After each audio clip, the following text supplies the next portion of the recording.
আফিফ পাঠান মাত্র ৭ বছরের এক কৌতূহলী বালক।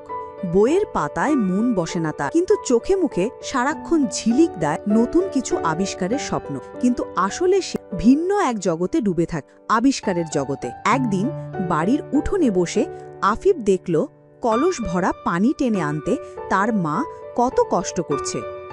সঙ্গে সঙ্গেই মাথায় একটা বুদ্ধি এলো। সে কিছু পুরনো খেলনা গাড়ির চাকা, ফেলে দেওয়া প্লাস্টিক বোতল আর কাঠের টুকরো জোড়া লাগিয়ে বানিয়ে ফেলল ছোট্ট এক পানি বহনের গাড়ি। গাড়িটার মধ্যে কলস বসালে সহজেই টেনে আনা যায়। মায়ের চোখে আনন্দের জল চিকচিক করে উঠল। আশেপাশের মানুষ অবাক হয়ে দেখল ছোট্ট আফিফের চিন্তা বড়দের জীবন কতটা সহজ করে দিল। সেদিন রাতে আফিফ আকাশের তারা দেখে মনে মনে বলল, একদিন আমি এমন কিছু আবিষ্কার করব যা আমার দেশের মানুষের আরও বড় উপকারে আসবে। তার চোখে তখন শুধু স্বপ্ন নয়, ভবিষ্যতের আলোক রেখা জ্বলজ্বল করছে।